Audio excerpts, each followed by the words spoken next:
ማንም ሰው ህመሜን እንዲያይ አልፈልግም። ከኔ ጋር በሳቅ ሲሆን ነው ደስ የሚለው። የአውድ ዜና ልዩ መረጃ የሳቅ ምንጫችን ፍልፍሉን በተመለከተ ዶክተሮች ለአዶናይ የነገሩት አስደንጋጭ ሚስጥር ምንድነው?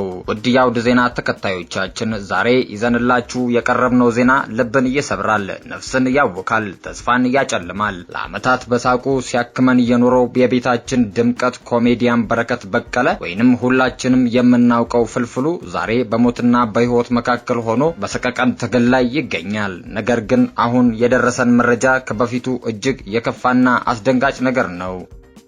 ታዋቂው ተጽዕኖ ፈጣሪው ቲክቶከር አዶናይ ፍልፍሉን ለመርዳትና ሁኔታውን ለማየት ሆስፒታል በተገኘበት ወቅት ከዶክተሮቹ የተነገረው ቃል መላው የጥበብ ቤተሰብን በእንባ አጥለቅልቋል። ዶክተሩ ለአዶናይ በሚስጥር የነገሩት ያ አስደንጋጭ መረጃስ ምንድነው? የሳቅ ምንጫችን ፍልፍሉን ለመትረፍ ያለው እድል በምን ደረጃ ላይ ይገኛል? አዶናይ የሰማውን መርዶ ለመናገር ተስኖት እንዲንሰቀሰቅ ያደረገው ያ አስፈሪ እውነትስ ምንድነው? በረከት በስተመጨረሻ ሰዓት አዶናይን አይኑን እያየ ድኜ ካንተ ጋር አባሮሽ መጫወት ነው የምፈልገው እነሳለው አዶናይዬ ሲል የተናገረው ቃል በዶክተሮቹ ዘንድ ምንስ ትርጉም ተሰጠው?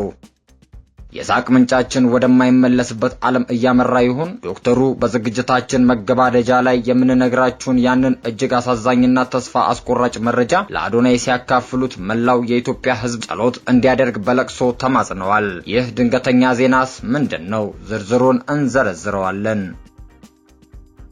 በዕለቱ ከያዝናቸው ሌላኛው መረጃ ፍቅር በጠፋበትና አረመኔ በነገሰበት በዚህ አስከፊ ዘመን ሌላኛዋ ንጹህ ሴት በጭካኔ ተቀጥፋለች። በታታሪነቷና በደግነቷ የምትታወቀው እህታችን መሐሊት ማሩ ሕይወቷንና ክብሯን ለአንድ አረመኔያዊ ድርጊት አሳልፋ እንድትሰጥ ተገዳለች።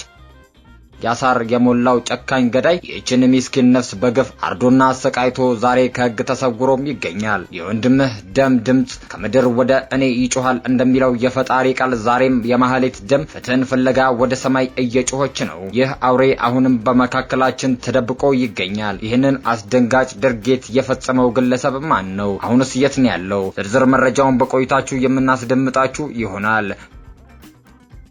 በሰዓቱ ከምናስደምጣችሁ ዜናዎቻችን መካከል ከቆሻሻ መጣያ እስከ ዓለም አቀፍ የዝና ማማ ላይ ስለደረሰው ታዳጊም ይሆናል። ቆሻሻ ብለን የጣልነው ነገር ለሌላው የጥበብ መጀመሪያ ቢሆንስ? ብዙዎቻችን አይናችንን ምናዞርባቸው ከመወርወርም አልፎ አዋራ የጠገቡ የወዳደቁ ቁሳቁሶች ወደ አስደናቂ የፋሽን ጥበብነት የቀየረው ያ ታዳጊ ማን ነው? ዛሬ በአውድ ዜና በኢትዮጵያ መንገዶች ላይ ዓለምን ያስደመመ ተአምር እየሰራ ስለሚገኘውና ታዋቂዋ አሜሪካዊት አቀንቃይ ኤሴዜን ጨምሮ የዓለም ፋሽን ዲዛይነሮችን ቀልብ ስለሳበው ስለ ካሌብ ወይንም ካሎፖቲክ አስገራሚ ታሪኮችን ይዤላችሁ ቀርቤያለሁ።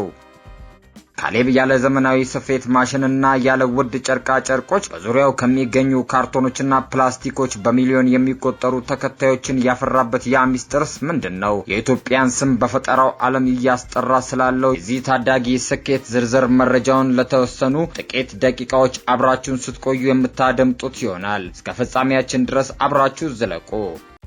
ሰላም ውድ የአውድ ዜና ቤተሰቦች እንዴት ናችሁ? ተሙዴ ቶክሲዶ ነኝ። ሁሌም ሰላማችሁ ይብዛልኝ በማለት ቻናሉ አዲስ የሆናችሁ ሰብስክራይብ፣ ላይክ፣ ሼር እና የደወሏን ምልክት በመጫን አዳዲስና ትኩስ መረጃዎችን ይመልከቱ ስል ወደ ዝርዝር ሐሳቤ ገባሁኝ። ውድ የአውድ ዜና አድማጮቻችን በቀዳሚ ወደ ያዝንላችሁ መረጃ ስንሻገር በግፍ ለተቀጠፈችው መሐሊት ማሩ ፍትህን እንጠይቃለን። በአውድ ዜና የዛሬ መሰናዷችን ሰብአዊነት የጎደለውና ልብን በእጅጉ የሚሰብረው አንድ አሰቃቂ መርዶ ይዘንላችሁ ቀርበናል። በምድራችን ላይ ፍቅር በጠፋበትና ክፋት በነገሰበት በዚህ አስከፊ ዘመን ሌላኛዋ ምስኪን እህታችን መሐሊት ማሩ በግፍ ተቀጥፋለች። በባህር ዳር ከተማ በመኳንንት ስለሺ ሆቴል በታማኝነት በታታሪነት ሰራ የነበረችው መሐሊት ሕይወቷንና ንጽህናዋን ለአንድ አረመናዊ ድርጊት አሳልፋ እንድትሰጥ ተገዳለች። ያምራል አለበል ዓለሙ የተባለው ወጣት የፈጣሪን ሕግና የሰው ልጅ ክብር ወደ ጎን በመግፋት ንጹህ ነፍስ በጭካኔ ደፍሮና ሕይወቷን አጥፍቶ ዛሬ ከሕግ ተሰውሮ ይገኛል። የድርጊት ምድራዊ ወንጀል ብቻ ሳይሆን ነፍስን የገደለ ሁሉ በእሳት ፍርድ ይገባዋል የሚለው የፈጣሪን ትዕዛዝ የጣሰም ታላቅ በደል ነው። ቅዱስ መጽሐፍ የወንድምህ ደም ድምጽ ከምድር ወደ እኔ ይጮሃል እንደሚለው ዛሬም የመሐሌት ደም ፍትህን ፍለጋ ከምድር ወደ ሰማይ እየጮኸ ይገኛል። እኛም እንደ አውድ ዜና ቤተሰቦች ለዚች ፍትህ ላጣች ነፍስ ድምጽ መሆን የእምነታችንም የሰውነታችንም ግዴታ እንደሆነ እናምናለን። እግዚአብሔር አምላክ ለደካሞችና ለተበደሉ ፍርድን የሚሰጥ ጻድቅ ዳኛ ቢሆንም እኛም በምድር ላይ የፍትህ መሳሪያዎች በመሆን ግፈኛውን ለህግ እንዲቀርብ የበኩላችንን ልናደርግ ይገባል። በአሁኑ ሰዓት የአማራ ክልል ፖሊስ ኮሚሽን ይህንን ወንጀለኛ በከፍተኛ ሁኔታ እየፈለገ ይገኛል። እንዲህ ያለ አውሬያዊ ድርጊት የፈጸመ ግለሰብ በመካከላችን ተደብቆ መኖሩ ለሁላችንም በተለይም ለእህቶቻችን ትልቅ ስጋት ነው። በመሆኑም ይህንን ግለሰብ የትኛውም ስፍራ ያያችሁ ወይንም ስለመደበቂያው መጠነኛም ቢሆን መረጃው ያላችሁ ወገኖች በአቅራቢያችሁ ለሚገኘው የፖሊስ ጣቢያ ወይንም ለፌዴራል ፖሊስ ጥቆማ በመስጠት ፍትህ መቆማችሁን እንድታሳዩ ጥሪያችንን እናስተላልፋለን። በገፍ ህይወቷ ለተነጠቀችው ለእህታችን መሐሌት ቤተሰብና ወዳጅ ዘመዶች አውድ ዜና መጽናናትን ይመኛል። ፈጣሪ ነፍሷን በገነት ያሳርፍልን። ሴቶች ጥቃት የሚቆምበትና ፍትህ የሚሰፍንበት ሁላችንም እንደ አንድ ልብ ስንጮህና ለበደለኞች መደበቂያን ስንነፍጋቸው ብቻ ነው። የመሐሌት ደም በከንቱ አይፈስም። ምድራዊ ፍርድ ቢዘገይም ሁሉን የሚያዩ የሰማዩ አምላክ ግን ለማንም እንደ ስራው ይከፍለዋል ስል በተከታይነት ወደ ያዝንላችሁ መረጃ ተሻገርን። ዓለምን ያስደመመው ኢትዮጵያዊ የጥበብ ጠንቋይ ከቆሻሻ መጣያ እስከ ፋሽን መድረክ ዓለምን ለማስደነቅ የገድ ውድ ጨርቃ ጨርቆችን፣ ዘመናዊ የስፌት ማሽኖችን ወይንም ደግሞ የፋሽን ዲዛይን ትምህርት ቤት መግባት እንደማያስፈልግ አንድ ኢትዮጵያዊ ታዳጊ በተግባር እያሳየ ይገኛል። በብዙዎቻችን ዘንድ እንደ ኮተት ተቆጥረው የተጣሉ መጀመሪያ ገጻቸውን ከእርጅና ብዛት የተረሱ የተቀዳደዱ አቧራ የጠገቡ ጫማዎችና ቦርሳዎችን በአንድ ብሎኬት ግድግዳ ላይ ተደርድረው ይታያሉ። ለተመልካች ምንም የማይስብ ቢመስልም በዚህ ግድግዳ ፊት አንድ ታዳጊ ግን ድንቅ ተአምር እየሰራ ይገኛል። ስሙ ካሌብ ይባላል። በማህበራዊ ሚዲያ ግን ቃሉ ፑቲክ በሚል ስሙ በሚሊዮን ዘንድ ታዋቂነትን አትርፏል። ካሌብ ሌሎች ቆሻሻ ብለው የጣሏቸውን የጎማ ቁርጥራጮች፣ ያረጁ ጨርቆች፣ ካርቶኖችና ፕላስቲኮችን በመሰብሰብ ወደማይታመን የፋሽን ጥበብነት እየቀየረ ይገኛል። የካሌብ ስራዎች ድህነትንና እጥረትን በፈጠራ የማሸነፍ ሕያው ምስክሮች ናቸው። ውድ የዲዛይን ዕቃዎች በሌሉበት ሁኔታ በዙሪያው የሚያገኛቸውን የወዳደቁ ነገሮች ወደ ማራኪ አልባሳት በመቀየር ዓለምን ያስገረመ የጥበብ አብዮት እያስመለከተን ነው። እነዚህ በእጅ የተሰሩና ልዩ የጥበብ ውጤት የሆኑ አልባሳት እየለበሰ በሚሰራቸው አጫጭር ቪዲዮዎች ካሌብ የቋንቋና የቦታ ገደብ በመስበር የመላው ዓለምን ትኩረት መሳብ ችሏል። ዛሬ ላይ በቲክቶክ ከ700,000 በላይ በኢንስታግራም ደግሞ ከግማሽ ሚሊዮን በላይ ተከታዮችን ማፍራት የቻለ ሲሆን ቪዲዮዎቹ በሚሊዮን የሚቆጠሩ እይታም ያገኛሉ። የካሌብ ዝና በኢትዮጵያ ብቻ አልተገደበም።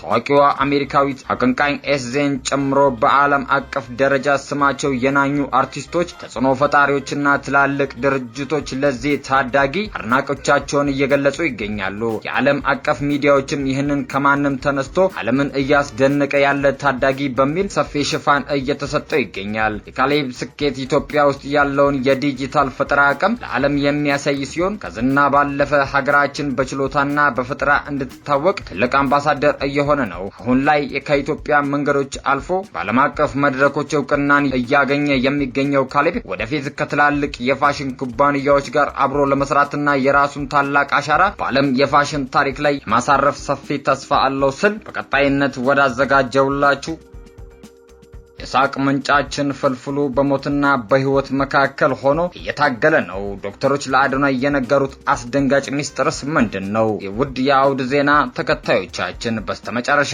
የምናቀርብላችሁ መረጃ ልብን ይሰብራል፣ ነፍስን ያወካል፣ ተስፋንም ያጨልማል። በቅድሚያ ግን ይህ ዛሬ በአልጋ ላይ ወድቆ የሁላችንንም ጸሎትና ድጋፍ የሚፈልገው ታላቅ የጥበብ ሰው በረከት በቀለ ወይንም ሁላችንም በቁልምጫ ስሙ የምናውቀው ፍልፍሉ ማን ነው? ፍልፍሉ ማለት ለኢትዮጵያ የኮሜዲያን ዘርፍ ትልቅ አሻራን ያሳረፈ ከልጅነታችን ጀምሮ በሳቅ ሲያክመን የኖረ በታማኝነቱና በቅንነቱ የሚታወቅ ምርጥ የአራዳ ልጅ ነው። አርቲስት በረከት በቀለ ወይንም ፍልፍሉ ብዙ ጊዜውን ከቢሊዮነር እስከ የኔ ቢጤ የደስታ ምንጭ በመሆን አሳልፏል። የራሱ ህይወት ሲታይ ግን ለራሱ የሚሆን እዚህ ግባ የሚባል የተሻለ ኑሮ ሳይኖረው ሌሎችን ለማሳቅ ግን ራሱን አሳልፎ የሰጠ ምስኪን የጥበብ ሰው ነው። ድንገት ሲታመሙ እንኳን የማናውቅላቸው በሰው ደስታ ውስጥ የራሳቸውን ህመም ደብቀው የሚኖሩ እንደ ፍልፍሉ ያሉ ባለሙያዎች ዛሬ ከባድ ፈተና ላይ ናቸው። ዛሬ ግን ይህ የሳቅ ምንጭ ደርቆ ፍልፍሉ በደረሰበት ድንገተኛ የስትሮክ ህመም ምክንያት በከፍተኛ የሕክምና ክትትል ላይ ይገኛል። ይህንን ተከትሎ የታመሙ ወገኖችን በማሳከም የሚታወቀውና ታዋቂው ተጽዕኖ ፈጣሪው ቲክቶከር አዶናይ ለበረከት ደራሽ ለመሆንና ቻሌንጅ በማዘጋጀት ህይወቱን ለመታደግ ሆስፒታል ድረስ ተገኝቶ ነበር።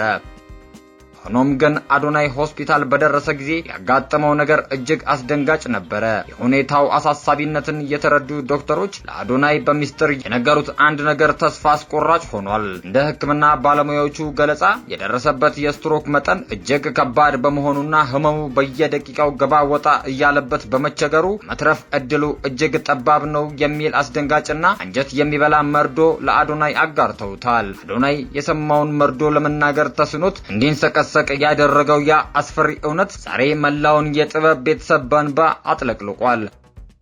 አዶናይ የዶክተሮችን ቃል ሰምቶ በሐዘን ተሰብሮ ወደ በረከት አልጋ ሲጠጋ በረከት በህመም እየተሰቃየ እንኳን አይኑን እያየ የተናገረው ቃል የማንኛውንም የሰው ልጅ አንጀት የሚበላ ነበር። ደኜ ካንተ ጋር አባሮሽ መጫወት ነው የምፈልገው፣ እነሳለሁ፣ ቆሜም እሄዳለሁ አዶናይዬ ሲል በድካም ድምጽ ተናግሯል። ሁሌም እኛን ለማሳቅና ራሱን ዝቅ የሚያደርገውና የሀገሩን ቁስል በፈገግታ የሚጠግነው ይህ ታላቅ ባለሙያ ዛሬ መቆምና መራመድ አቅቶ የኛን ጸሎትና የአዶናይን ድጋፍ ቻሌንጅ በጉጉት እየጠበቀ ይገኛል። የአውድ ዜና ቤተሰቦች ዶክተሮች እድሉ ጠባብ ነው ቢሉም ሁሉን ከሚችል ፈጣሪ በላይ ግን ማንም የለምና በረከት ለሀገሩ የከፈለውን የደስታ ዋጋ ዛሬ በምላሹ የምንከፍልበት ጊዜ ነው። አዶናይ የጀመረውን ይህንን የቅንነት ጥሪ ሁላችንም በጸሎትም ሆነ በገንዘብ አጋርነታችንን በማሳየት እንደግፈው። ዛሬ አለንልህ ብንለው ነገ ተመልሶ ሊያስቀን ይችላል። ታዲያ በገንዘብ መርዳት የምትፈልጉ 103444611315 በረከት በቀለ በሚለው አካውንት ማስገባት ትችላላችሁ። ውድ የኢትዮጵያ ሕዝብ ሆይ በረከትን በጸሎትም ሆነ በቁሳቁስ የምንደግፍበት ጊዜው አሁን ነው። ፈጣሪ በቸርነቱ እንዲጎበኘው ቶሎ አገግሞ ወደ መድረክ ተመልሶ የሁላችንም ቤት በሳቅ እንዲሞላው የዘወትር ጸሎታችን ነው።